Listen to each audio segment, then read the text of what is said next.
Yeah, go ahead.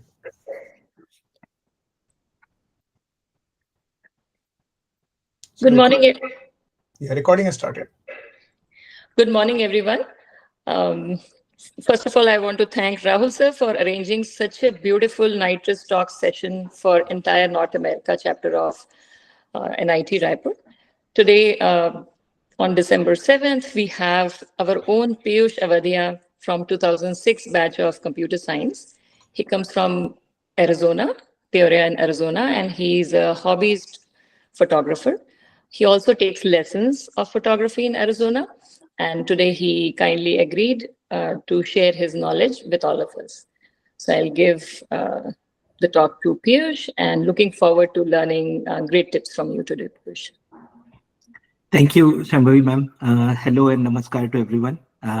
Like how Madam described myself, I am Peeyush, 2006 batch computer science pass out. Presently working at Meta as a software engineer and then living in Peoria, and I'm a hobbyist photographer.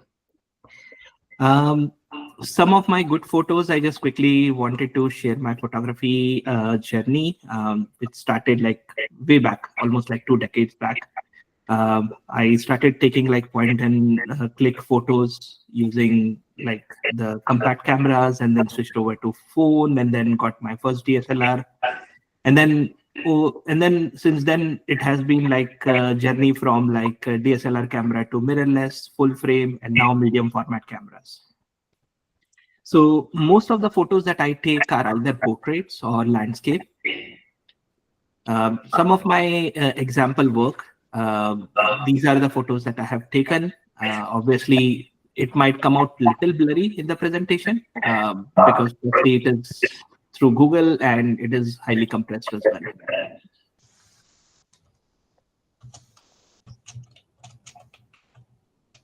So I quickly wanted to talk about the different types of camera. Again, considering the wide audience we have, just wanted to share everything which is basic. For some, this might not be a new information. This could be a very basic, but in interest of everybody's, skill set and experience, I thought it will be great to share like from the scratch. So obviously, different type of cameras which are available in the market, the DSLR, which is like digital single lens reflector. What this camera typically used to was that when the light comes through the lens, there is a reflector mirror that will route it to the sensor, and then you would see the reflected image on the viewfinder. But since then, it has evolved a bit. We have mirrorless camera, which are like way efficient than its predecessor. Mirrorless directly has the sensor in the camera body itself. So when the lens shutter opens, the light directly comes to mirrorless sensor and it directly captures. So there is like no reflection concept, which has made the camera little less bulky because of the compact size now. You might have also heard about like different type of lenses. They all serve different purpose. Prime lenses, they are fixed focal length. Obviously, if it has fixed focal length, then it has more precise architecture. It is useful for taking like portraits majorly, but again all different purposes. Why they are sharp? Because of like less moving pieces within the lenses, right? So if you are using like one of the prime lenses, you have to move, if you want to capture the frame correctly. There are other types of lenses available, such as wide angle lenses, which are primarily used for like wide angle photography, landscape photography. Some example are like 14 mm, 18 mm, 24 mm, and 14 to 24 mm, all different type of wide angle lenses, which are primarily used for landscape photography. And then the popular ones are like telephoto lenses. These are like all-purpose lenses, which has like high zoom. So very useful for, all-purpose lenses, taking portraits, taking like action photos or landscape photos or even macro photos. So some of these lenses are so versatile that apart from these lenses, you don't need anything. Out of these, my favorite is like 35 to 150 mm f2 to f2.8, which is very sharp enough. You can use that lens for all purpose of photography. I have personally used it for like taking portrait photos, travel photography, every time I need to go and take photos on a trip, I just carry this one lens and it meets all the purpose.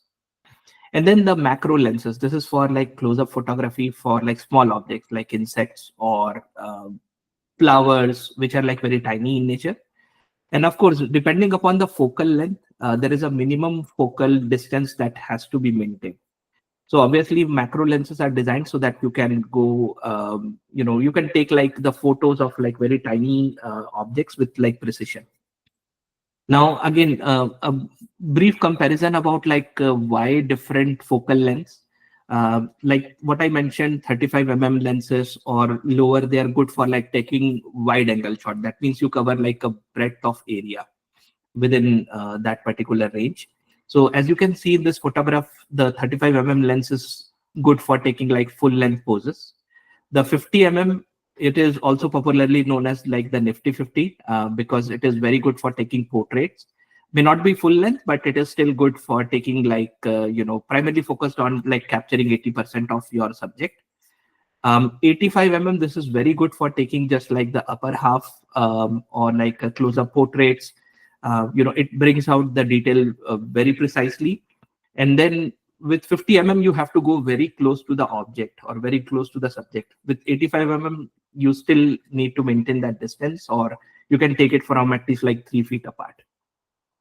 And it goes on and on. So there are like 105 millimeter focal length lens. There is 135 lens, which is my second favorite, 120 and so on. So depending upon the focal length, you can like plan what kind of photos you want. Obviously, if it is a fixed focal length, then you have to move. You cannot zoom in your lens and adjust like your composition. Very basic photography that I wanted to cover. Like you might have already heard these terms like aperture, shutter speed, ISO, but I also wanted to give you what exactly they mean. So every camera or every lens, they have a small opening, right? So that is called as the aperture. And what it controls is like what exactly is the amount of light from your subject or the reflected light from your subject it allows. Just think of it like your pupil of your eyes, right? Like if you want to focus or like carefully watch a particular object, right? So your pupil actually increases, or you try to concentrate hard, and then everything behind that becomes blurry. If you're like carefully staring, literally staring onto an object, this is what exactly the aperture does. Now, a very generic term that you might have heard about is like wide open aperture. That means like the camera opening, has opened to the full length and it allows more light. But that is like a very generalized term. What exactly aperture does is it does not allows the light from everything, but it allows the light, reflected light from your subject, right? And it controls that. So even if you have opened up your aperture wide, that does not mean it will get the light from everything, right? You still can focus it onto your subject, and then it will get the maximum light from the subject that you are focused upon. Everything behind that, the intensity, the sharpness, and the contrast of the light varies a bit. So aperture actually controls two things. One, how much is the opening of the lens that has opened up, and what is the reflected amount of light that is coming from your subject onto your camera sensor. Now, how does it matter, right? So you might have heard about like f-stops, right? And it is always inversely proportional. That means the smaller the number of it, that means the bigger the size of the lens opening that has opened up.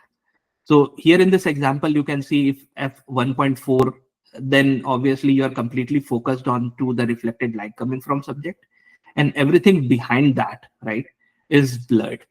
Because you are completely focused onto your object, everything behind that is giving you a softer kind of light, right? So your aperture not only controls the volume of the light, but it also controls the depth of the field because you are focusing on a certain object, right? So the wider you open up your aperture, the narrower the depth of the field becomes, which means If you're using, let's say, f1.2, and if you're focused only onto the eyes or let's say nose, then there is a possibility that your ears may be like blurry, or everything behind that may be like even blurrier. Now, why this is very important? Because obviously when you are clicking a portrait, you really want to focus onto the eyes, right? Like you really want to bring out the detail of your subject, and you want the less distraction from the background, because everything else from behind the scene is very distractive, right? Like you lose the focus if there are like lot many things being onto your picture. It becomes difficult to catch your attention onto the detail of the subject. That's why like this depth of field is very important. And as you can see, the depth of field, when you increase the depth of the field, that means you close your aperture, and then it allows less and less light coming out from your subject, or makes it homogeneous with your background also. What it does is it basically allows less amount of light overall, but then it brings everything into the focus. That means it increases the depth of the field. That means your background will be in focus, your object will be sharp. However, it will all be dark if you go to f16 and so on. If the available amount of light reflected from your subject is not enough, then you will have to make some other adjustment. So before moving ahead, I just want to see if there are any questions here. No questions? Maybe Peeyush will write down the questions and get back to you after you finish the talks. We don't want to interrupt you. Yeah. Okay. Thank you.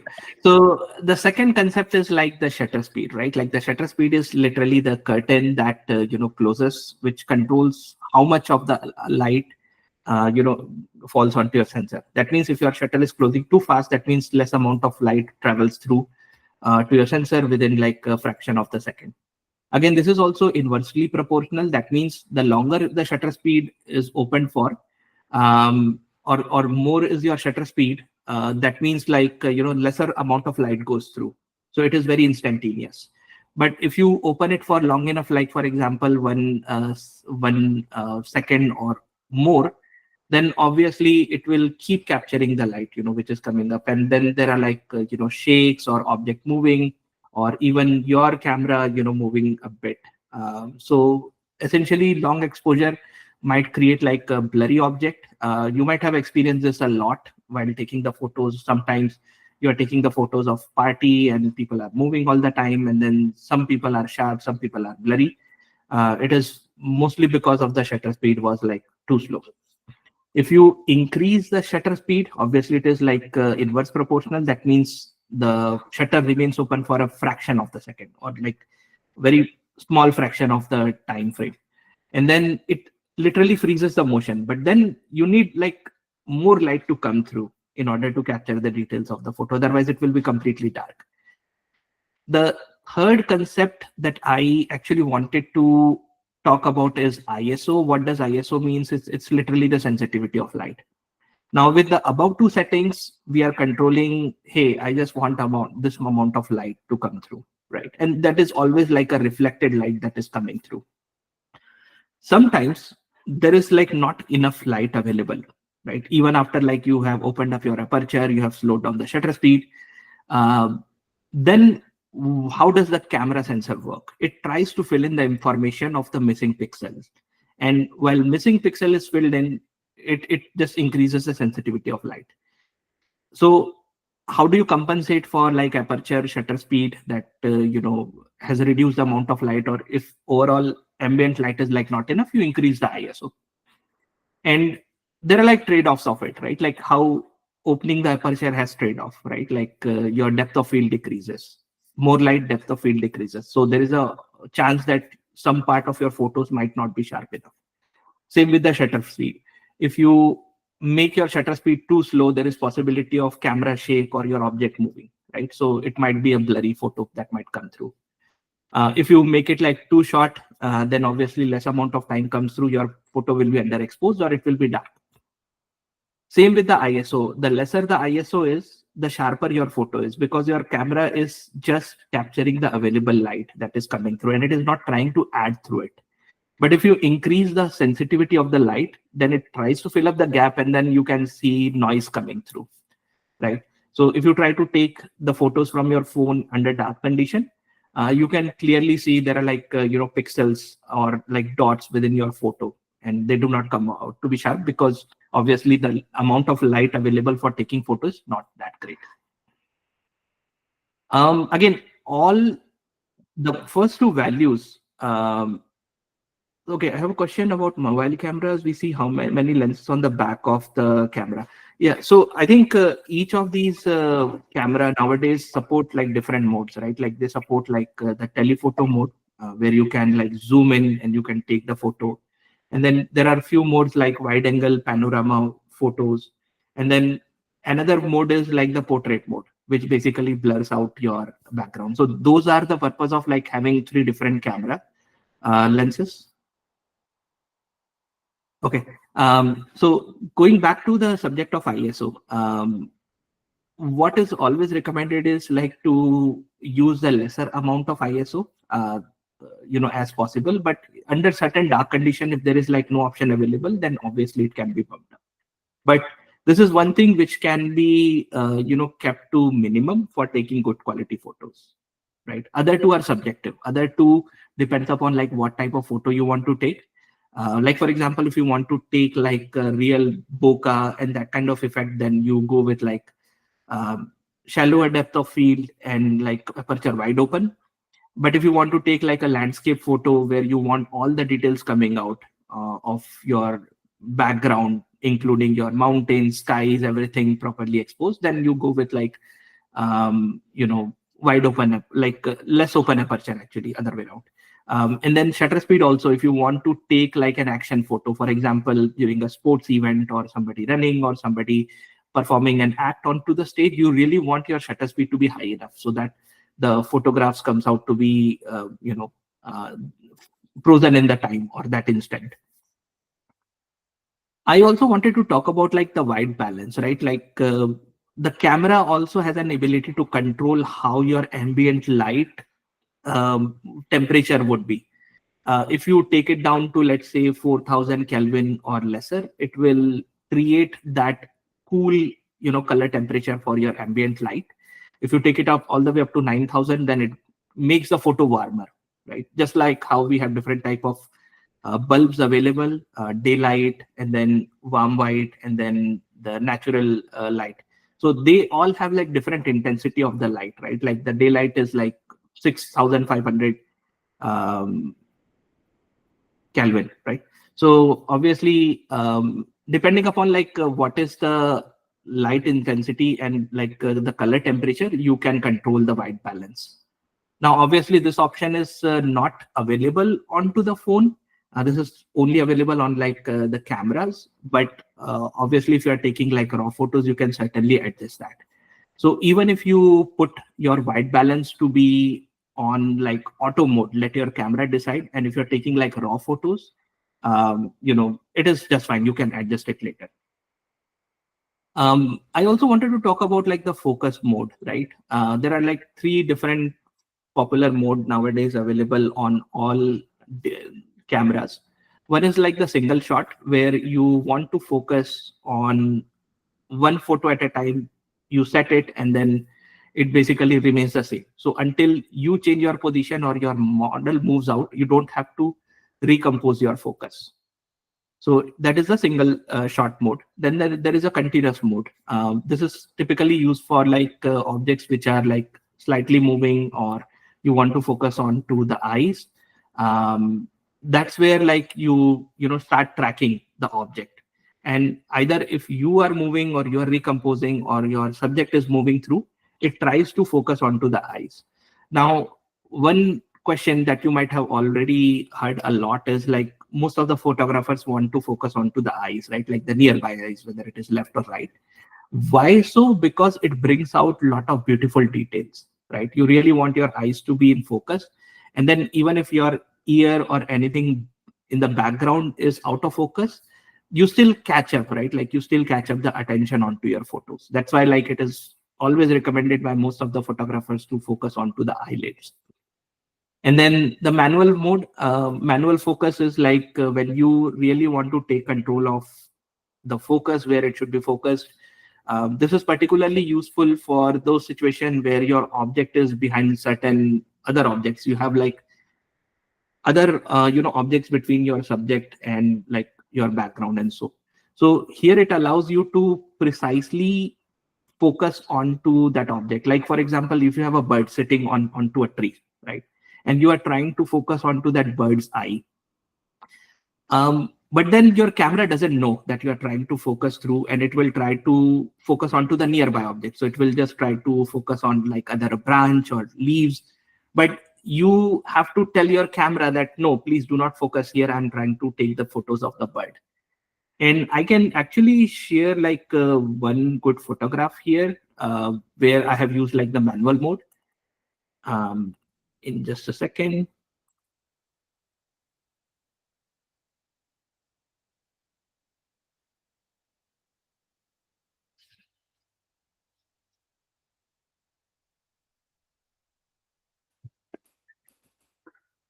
Yeah, this one. So I will just drag and drop it.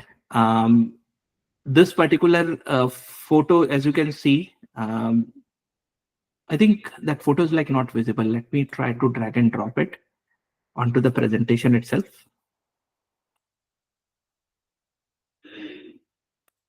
Okay.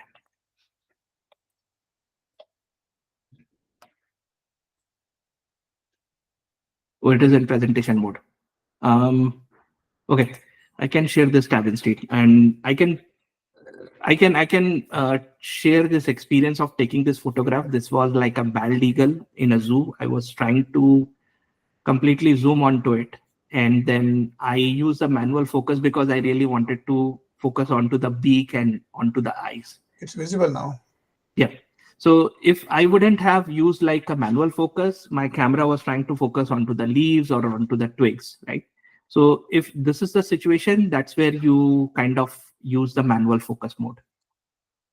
So I will go back to my presentation. And then the focus setting again, like, how precise you want to focus, use your focus, right?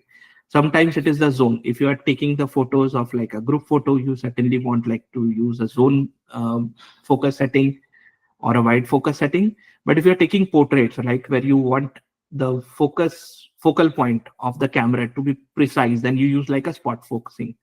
And then how does the camera measure the light, that is being reflected from the object? Obviously, the light falls onto the object and then it travels through the reflection coming into the camera, right? So it is just an approximation, right? How do you want your camera to be measuring that light? If you are taking portraits, then obviously the spot metering mode of the light is very important because it will tell you exactly the amount of light that your camera setting is allowing from your subject. But if you want to take like a landscape photos, you can take either a center weighted or average photo, which will basically create the average of the whole ambient, not just like one subject, right? If you take like a center weighted setting, this is precisely when you have your object in the center of that particular composition. So depending upon one of the metering mode, it will decide what is the ambient light or the measurement of light coming precisely, either from the spot or from the average, which is like the overall composition, or center weighted, which is like just the middle of the composition. So one thing which I also wanted to share was like the shooting modes, right? Like this is one of the things that you need to control through on how do you want to use your camera, because all the camera come with like all these settings like auto mode. This is exactly what your phone does. It says like, hey, you decide like which object you want to compose through and let me measure and take care of everything. That means it decides what is the aperture it want to use, what is the shutter speed, what is the ISO. And if you use the auto mode, then obviously you are leaving everything onto your camera settings to be taken care. And that's why like sometimes your photos are like not that precise or not that sharp that as you would have wanted to. Then what is the next progression, right? You certainly don't want your ISO to increase, because if your camera decides that, okay, let me, take fast shutter speed, less open aperture, then what it will do is it will compensate it by increasing the ISO. So obviously your photos will have grains if you're taking in like low light condition. So in order to control it better, there are like few modes that are provided by modern DSLRs. Like for example, the programmed auto mode. Here it allows you to control the ISO. So you will say, hey, I want my ISO to be like, let's say, for example, 200 or 100. And then you let the camera adjust the other settings. Like, for example, it will open up the aperture, or it will slow down the shutter speed to allow and compensate for reduced ISO to still take the photos in like a good amount of light. This is very useful mode for like, parties, or like you're taking photos of like kids and then taking indoor photos where you don't have to, change your setting every now and then. Aperture priority, this is another great mode where you determine what aperture you want to use. Like, for example, you are in Washington, DC, you want to take a composition of, let's say, the Capitol Hill building, or you want to take a monument photo. Now, the aperture is what you want to determine, because you want that whole architecture to be on focus, right? You don't want to have like less depth of field, because then it will lose the detail, right? So obviously you will set it up in aperture priority mode, and then you will say, okay, I have this aperture, that I prefer, and let the camera decide what is the shutter speed and ISO it want to. Now, some of the camera do have the setting where you can tell the camera that, hey, even if I'm in aperture priority mode, start from the lowest ISO. And even if you want to, then reduce the shutter speed. So you might have seen like a lot of photos of Capitol Hill building and other monuments where the nighttime photography is, taking the photos of the monument, and then there are like cars which is leaving a trail of its like backlight red color, because it has compensated by reducing the shutter speed. So your shutter speed remains quite open, and then all the light of that moving object comes through, but your monument comes out to be very sharp, right? Like you will not notice any cars or anything. So those kind of photos are taken in like aperture priority mode. Shutter priority, this is where you're taking like fast moving object, like for example, racetrack photos of car, or like kids running, or animal photography, where your object is constantly moving. Or let's say you went to take the photos of a concert where like your artist is like moving, dancing. So you want to freeze that motion, right? So you will tell the camera, hey, I will tell you what shutter speed is there. I want to be like 1/2000 of a second. And then you decide what is the aperture or ISO you want to use. And then the last one is like the manual mode, which is my favorite, where you take the control of everything, right? You tell the camera that, hey, here is the aperture I want to use, here is the ISO that I want to use, and here is the shutter speed that I want to use. Now, obviously, if you are going into an environment where there is like not a lot of light available, it is always recommended to take like raw photos. Raw photos as in like, you're using your camera sensor to its maximum potential, you're gathering all the information. And then once you come back, it allows you to, take the necessary information that you want to keep and discard the rest. So if you're taking the photos in manual mode, there is always a possibility of improving it further by post-processing. So my key takeaways, you might have heard this term like taking raw photos. That raw photo is like taking the maximum amount of information that is available, right? It gives you good amount of like color coding. It gives you amount of contrast. It gives you everything, right? Although your photo might not appear to be as good as you want to in the display, but when you come back home, you can actually change like your highlights, you can change your shadows, you can change your like middle tones, you can change your color temperature, intensity, and like lot many other things, right? Like color balance and so on. So that's why taking the photos in raw mode is very good. It allows you to do like post-processing. Nowadays, all the cameras even allow you to take the photos in the raw mode. And as soon as you take the photo, you open up like an editor onto your phone, and then you can adjust all these settings. You also have an option of controlling the contrast, which is very important for the photography. So quickly, I also wanted to talk about the shooting mode, shooting in manual mode, right? Like why it is important. Like I mentioned, sometimes the camera is always dependent upon like what it thinks to be like a good photograph, right? Like uh, obviously, if you spare the AI part, then it is pretty dumb in nature. It just depends upon like what kind of light it is receiving. It does its own calculation, and then it sets up like 2 or 3 of the settings by its own. If you are taking the photos in manual mode, it gives you a complete control on what kind of photos or what kind of composition you want to. Like for example, these 3 settings, right? Like aperture, ISO, and shutter speed, they compose a triangle. And depending upon the type of photo you are taking, you want to adjust them so that you get to the middle of the triangle, right? Like you create a balance. If you open up the aperture a bit, then obviously you have to increase the shutter speed so that, even with like a lesser depth of the field, your photos are like not too blurry. And then you also have to compensate it by increasing the ISO, because now you are increase the shutter speed, right? So obviously the amount of light coming onto your sensor is too less. Again, I'm talking about like 2 technical things, but this is precisely what the photography is about, like just creating the right balance between aperture, ISO, and the shutter speed. It is also, some of the phones also allow it to control the aperture these days. ISO, again, the phone controls it, but in case you are shooting it from like a DSLR or mirrorless, you can control all 3 settings of it. Now, why does the white balance matter, right? So if, for example, you want to use like, warm kind of, photo shoot, again, these are like my family photos, my daughters. The first one on the left, right, we recently went to take photo of a fall, theme.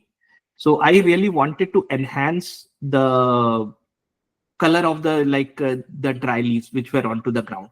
So obviously I use like a warmer temperature, and then it brings out like a lot of colors. It makes the photo overall colorful, and then you can see the major attention that you first get into the photo is the dry leaves which are beneath her feet. The second photo, right, like I wanted to take some dramatic photos of my daughter, right?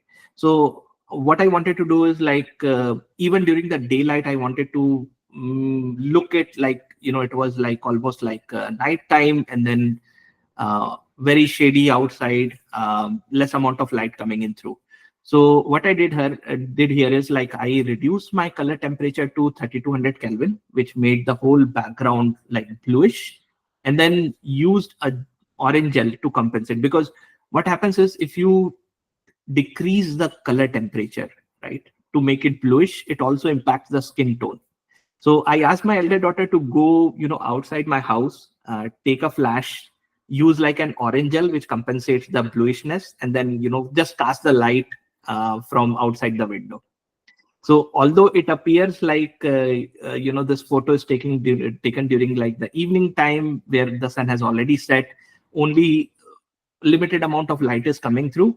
In reality, this was taken during the broad daylight around noon time. None of this appears to be what it was actually. The third photo, right, like I wanted to talk about it a bit. I actually recorded on how I took this photo. Again, I wanted to create a dramatic scene. This was just taken indoors in my living room. I really wanted to make it look like, it is a night time, and then the light is coming from either a lamp or something.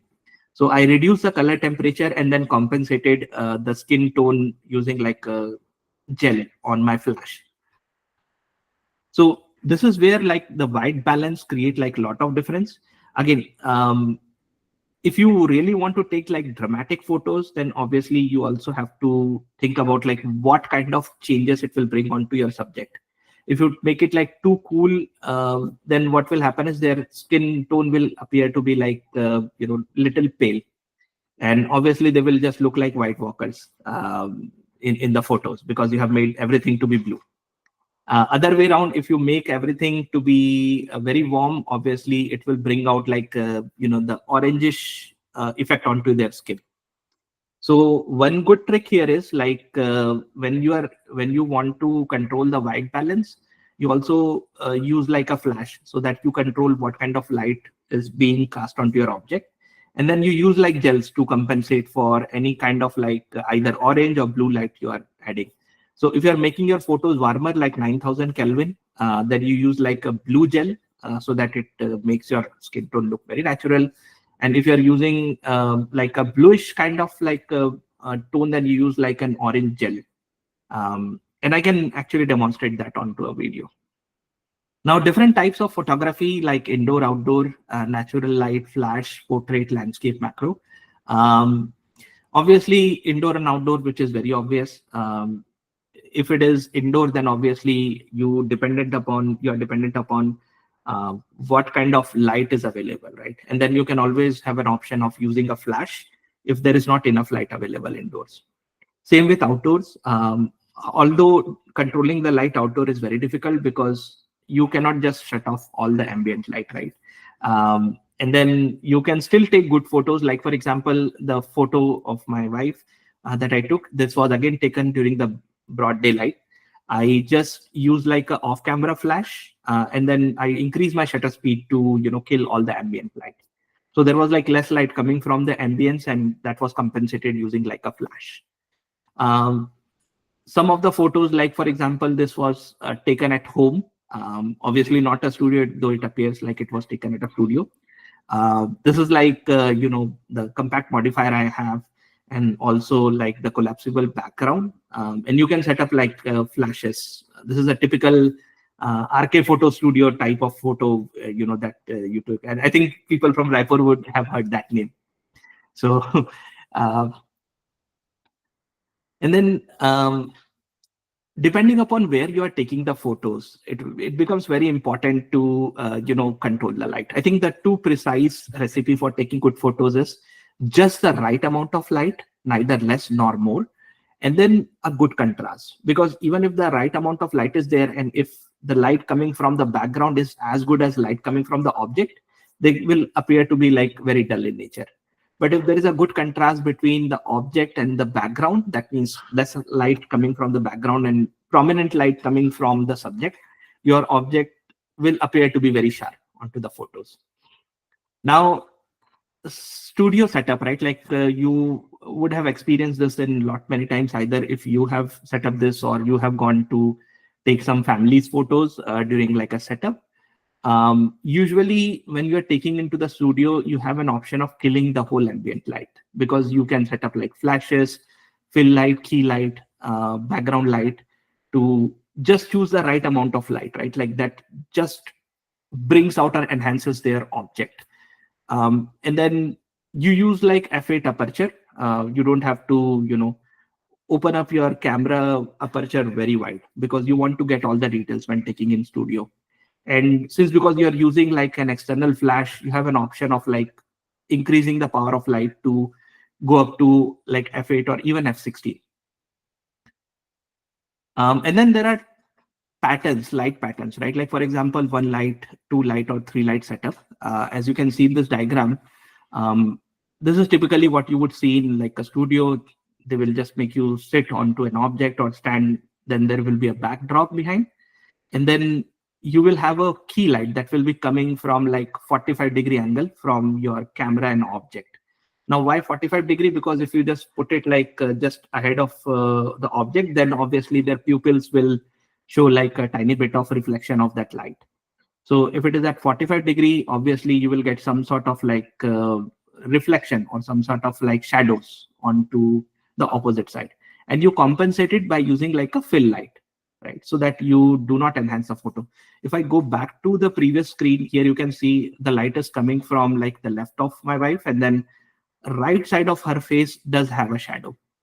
Now, obviously, there is a shadow because it makes it look dramatic, right? It would look like that, this is a sunset time, and this is just like a natural photo that you have taken. But in reality, this is like a flash. And you can see the flash reflection on her like eyelids. On the photo onto the right, which is like my photo, you can see the light is coming actually from like the right hand side, and then I have used like a fill light to not put too much of shadows, right? Like still bring out like my other side of the cheek to be coming out to be like prominent. Outdoors is the most challenging because obviously the light keeps changing, right? Indoor, once you have set up the flash, then it remains constant. It doesn't change. But every minute, depending upon what time of the day you are taking the photo, the light might change. So for example, if you're taking during the golden hour, which is just before the sunset, the sun might set up very quickly, right? Like, and then all the ambient light might just disappear. So there is a very little window that it leaves. That's why like controlling the light is very difficult because it keeps changing throughout the day. Sometimes it is shade, sometimes it is like cloudy, and then you really want the right amount of light coming in. You basically, how do you compose an outdoor photo? You set the shutter speed. First of all, you compose for your ambient, right? You don't care much about like how if your object is coming out to be dark. You just want how your background should be. And then you set up the shutter speed, you set up the ISO, and then you determine what kind of aperture you want. So accordingly, you can use like a light meter to precise what is the desired power from your flash to come to that particular aperture, and then you take the photos. Now, quickly, I wanted to,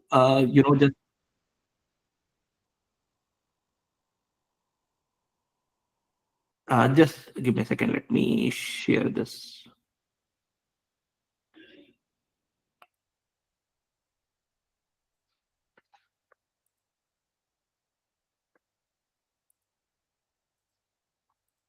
So this is one of the captures that I recorded.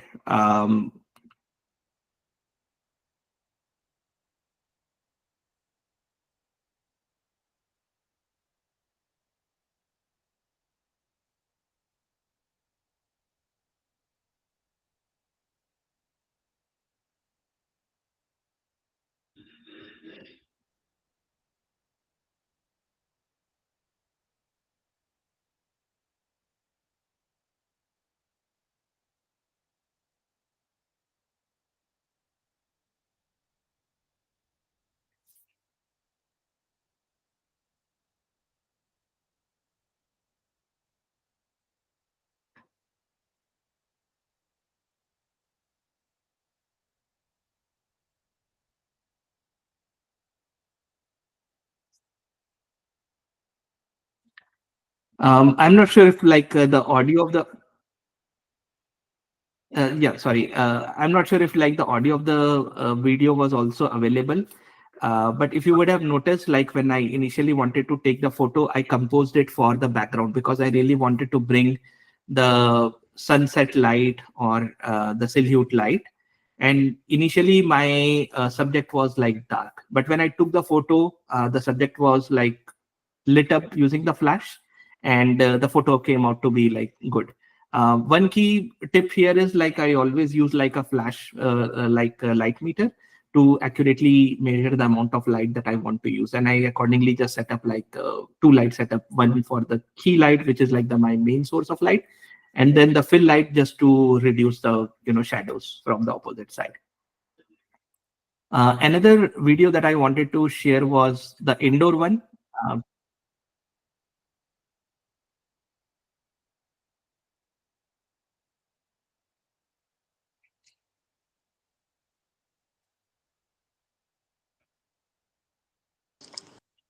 You're not audible in the video, Peeyush. Oh, okay. Okay. I think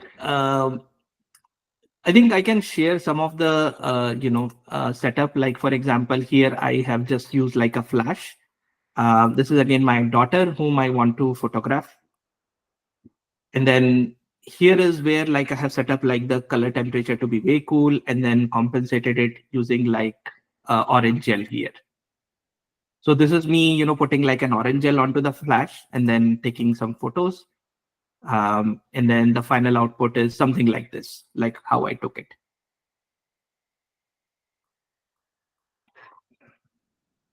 And then essential gears, right? Like you want to set up like a studio setup, either at your home or a studio. You definitely need like a camera, and then a tripod, flashes, You need a stand, modifier, backdrop, report trigger, and then the light meter. Obviously, why do you need a tripod? Because let's say if you do not have enough light available, if you are taking photos with very slow shutter speed, right? There is a possibility that if you are hand holding the camera, it might just shake even without you realizing. So using a tripod keeps it firm so that even if you are like pressing the shutter, it doesn't shake up. That helps you to take like good sharp photos. Similarly, you need flashes, right? Like external flashes or on-camera flashes. On-camera flashes, they are just good for like small events, but not good for like taking very dramatic photos because they are fixated onto your camera, right? So if you are like not close enough to your object, then obviously the effect of that flash won't be there onto your object. If you are using like 135mm lens or further, and then you are like far away because that is the minimum distance you need to focus onto your object, then obviously the light of flash won't even fall onto your object. So obviously you need to use like off-camera flash. You need stand. Basically, all the light has to be mounted onto the stand.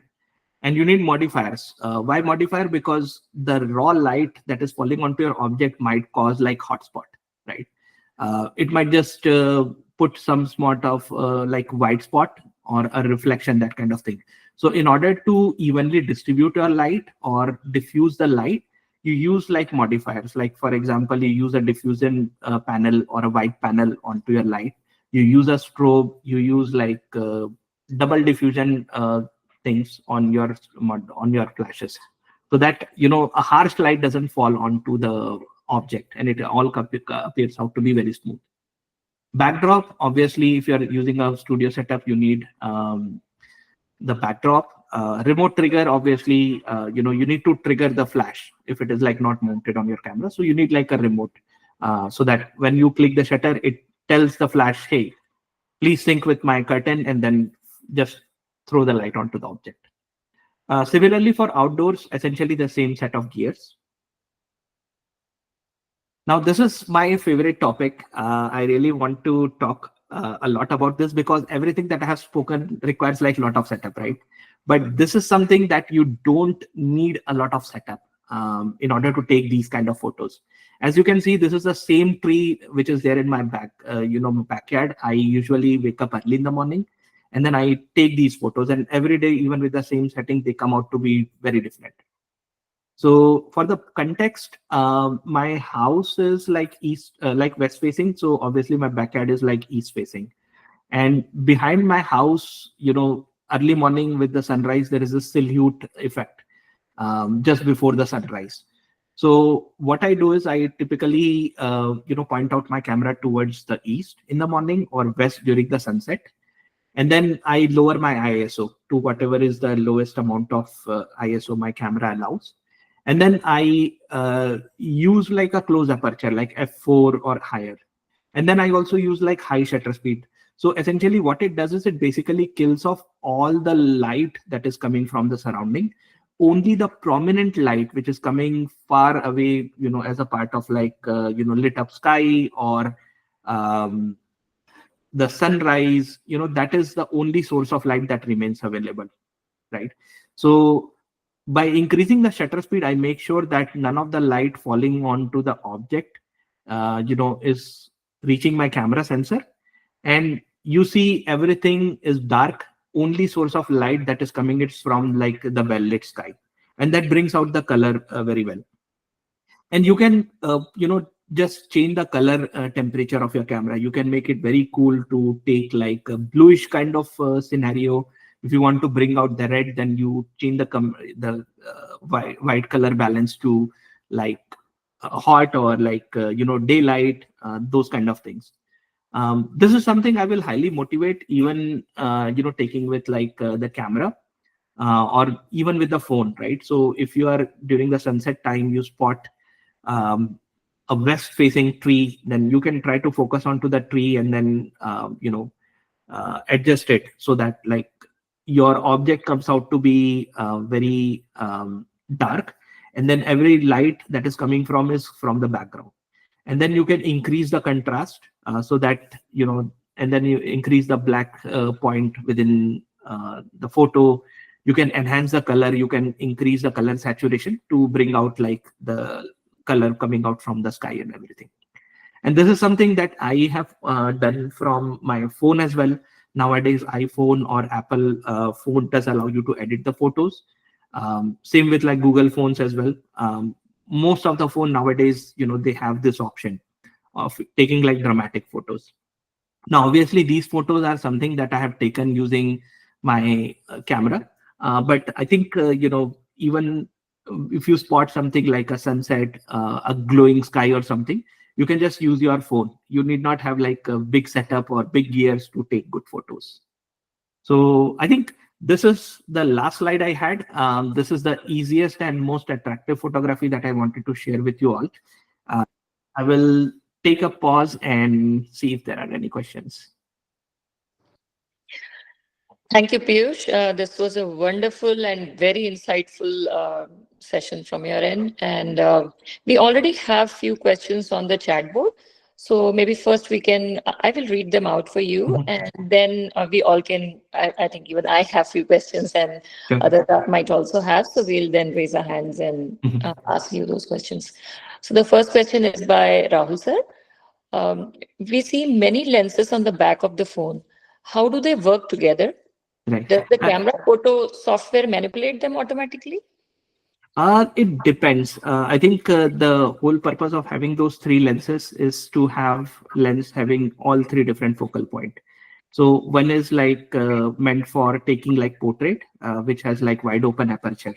So, it just tries to focus onto the object which is there. And one sort of lens is like wide angle, which is useful for taking panorama photos. And then the third one is for normal photos.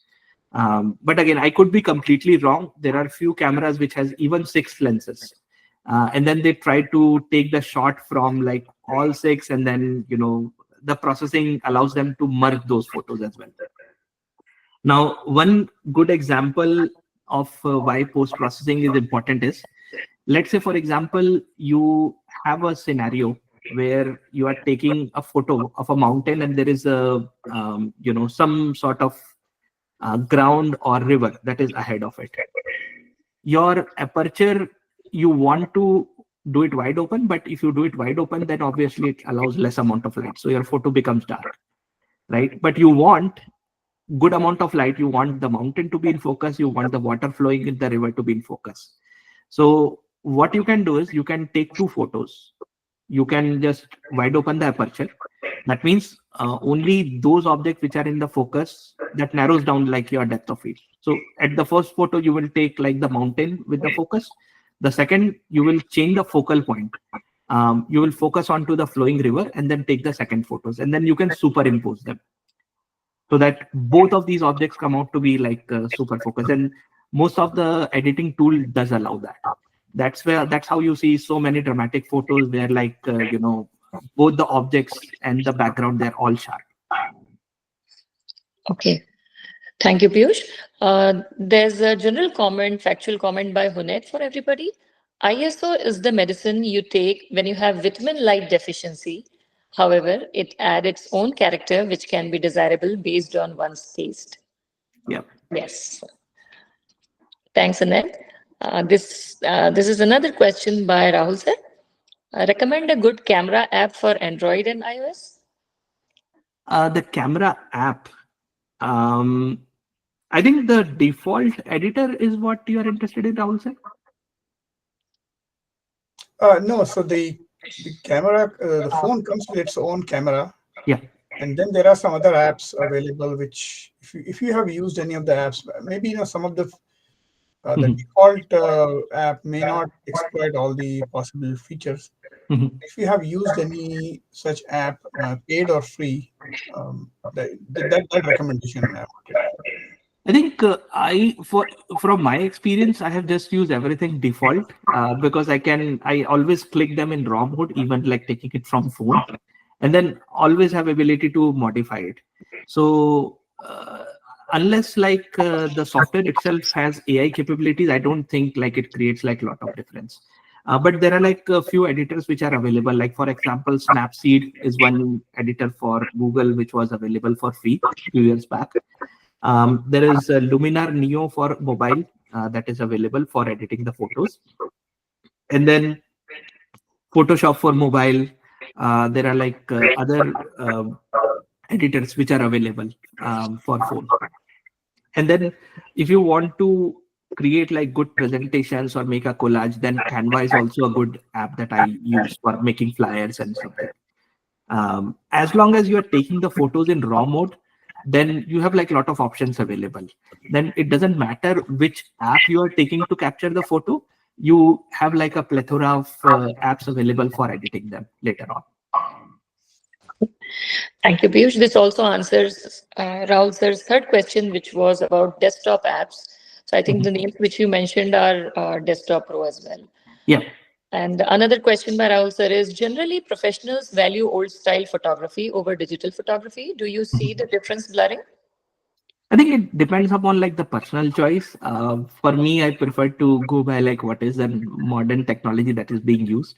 But I have seen people using like like the real camera still to take photos. And then there are like modern cameras which are actually supporting those type of color coding. Like Fujifilm cameras, they do have like those kind of settings which allows you to take that type of photo that we used to take using like the real cameras. Okay, thanks, Peeyush. Would somebody be interested in having more questions, or otherwise I'll go with my turn. I'll discuss some, but after you, okay. Okay, thank you. So Peeyush, a very common question which comes to every photographer's mind while changing the Kelvin values. Whenever personally I've seen I do that, the tint actually changes. Yeah. And if the tint changes, it doesn't really look how it is actually looking. Then how to make it better? I think the answer lies in like whether you're clicking onto the raw photo or like whether you're no, on the camera itself, on the SLR itself, when I change the white balance and change the Kelvin value, the tint actually changes, because the actual tint which we can see from a naked eye is different, and from the screen when it is clicked, it is different. I think it becomes tricky onto the phone because you don't have much options there. But if you're taking it using on like SLR itself, even on SLR, I think you have an option of using colored gels, so that you can bring out like a enhanced color in the background, and yet you can make your object look neutral. Because the example that I shared, right, like if you increase it to like 3200 Kelvin, make it very blue, then obviously you don't want your object to look like a White Walker from Game of Thrones. Right? Exactly, so but sometimes we want half of the picture maybe increase on blue, but not the actual object. Suppose if there's human being in the object, we don't want him to look blue. Yeah, I think that's where the object masking comes into the picture. Some of the editors, they allow you to choose the object and use a reverse masking. That means you say that, hey, do not touch this object, and whatever changes I'm going to make, everything other than this object has to be changed. So the masking also helps you, control the precise amount of light, because you really want your object to be coming out to be prominent. So for example, if your photo is like little dark, right, you want only the intensity of your object to become brighter, you can create a mask of the object and you can just increase it so that your background doesn't become like brighter automatically. Exactly. Okay. Thank you. And another one is, I'll go back to the picture where you have shared your wife's picture portrait. And there you explained how you changed the light, especially on the skin tone with the flash. But I see that hasn't changed for her clothing. And I don't know if you have, how did you manage to do that? That looks very, because the background has a very different lighting, of course. Again, the skin tone has a different lighting, but the clothing, I don't know, maybe you have seen it live, how it looks, but to me, it looks that clothing has its original color intact in the picture as well. Yeah, I think one key thing is like, there are a few options here. One, you set the color temperature of your white balance temperature to match with like the color temperature of your flash. So for example, if your flash is set as like 5500 Kelvin, right? You can try to make it 5500 Kelvin as white balance onto your camera as well, which is like the neutral, somewhere in between. Okay.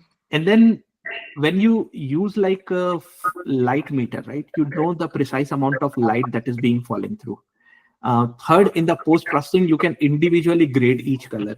So for example, if you want to make the red color neutral, right, you can, make it look neutral. You can adjust the intensity of the red to where you want it to be. Okay.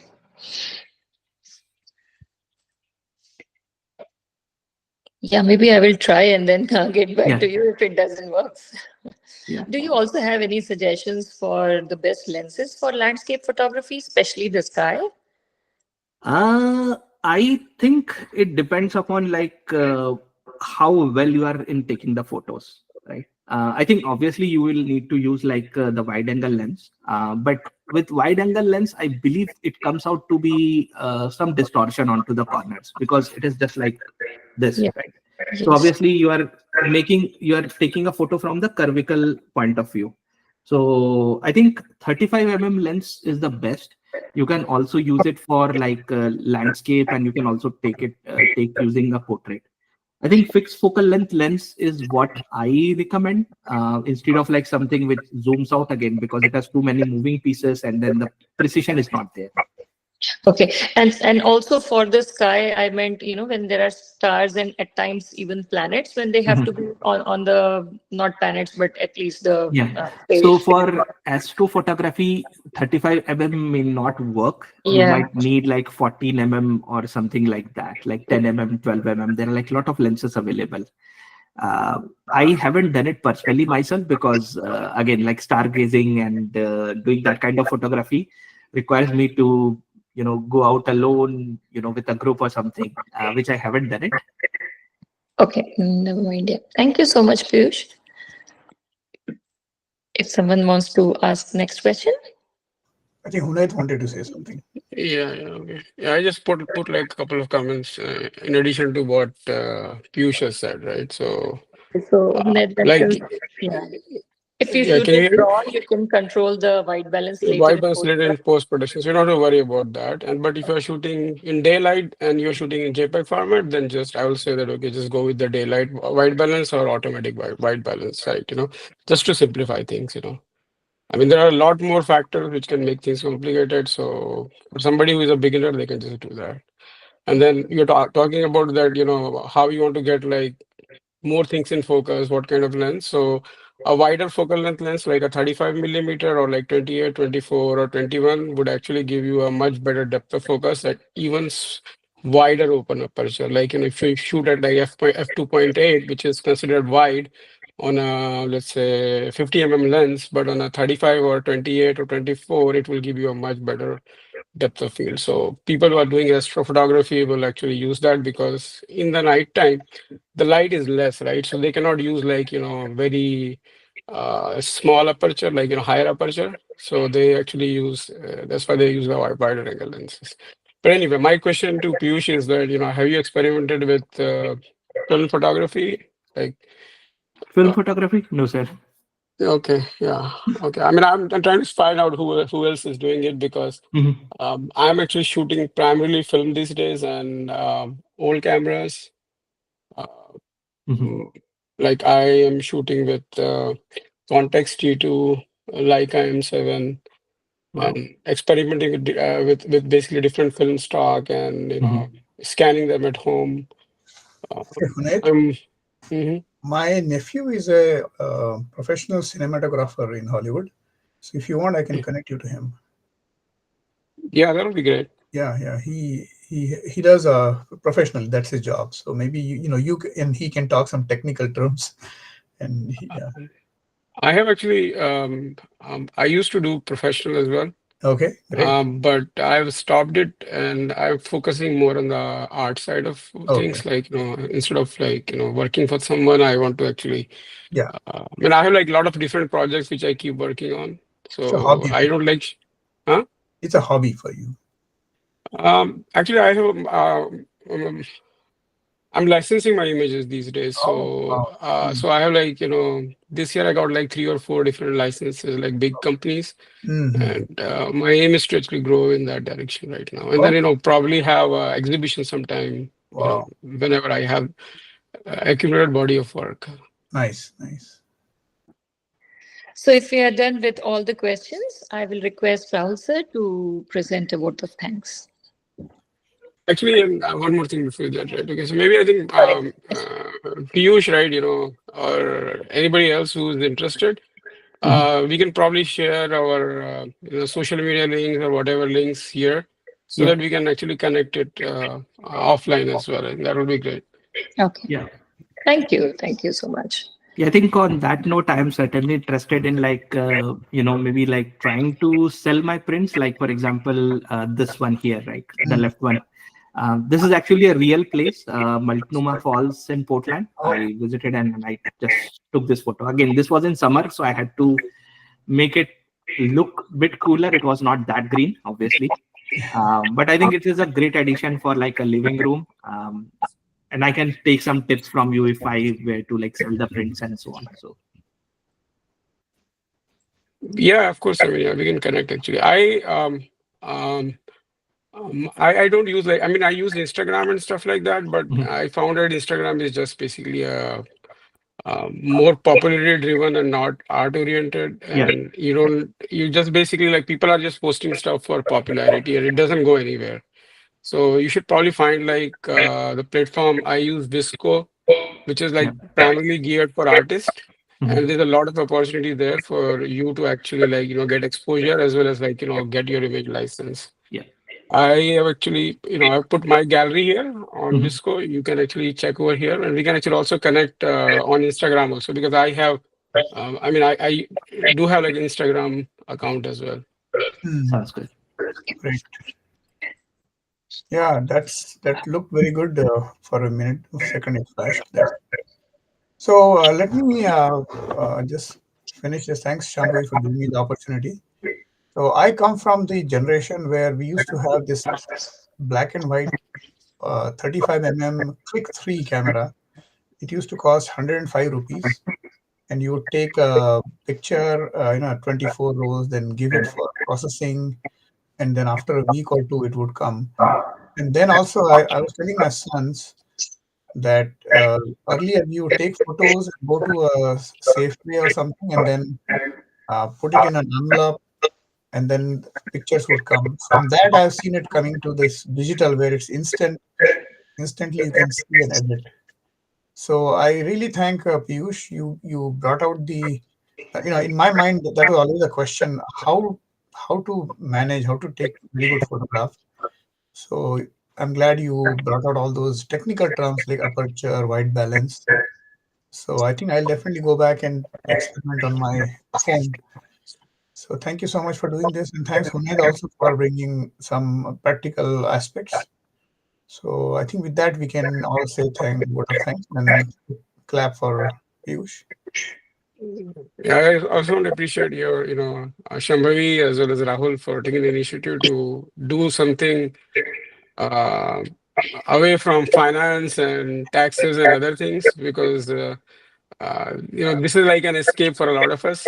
Art form, it could be photography or anything, but I hope that in future you guys can put like other art forms also here, Yeah, like yeah, paintings or sketching or other stuff. There are a lot of talented people in our community Yeah, we who had can a like, session on music as well, on classical uh-huh. music by Vandana ma'am from Canada some time back. It is there on our portal also if yeah. any of you want to It's have a there. look.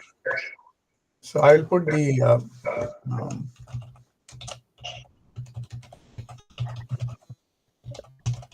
so I just put the link there. Yes. That's where we have all our recording, and this will also end up going there. I am also trying to get Majid sir and Harsh Shukla sir to do a Jugalbandi because Majid sir does Shero Shairi and Harsh Shukla sir does Kavita. So I think we can probably talk to them and then do some kind of a Kavita followed by a share. That will be a Actually, interesting thing to do. Maybe so, we have to stop recording also. I think we completely forgot to stop recording. Yeah, I'm going to stop recording now. so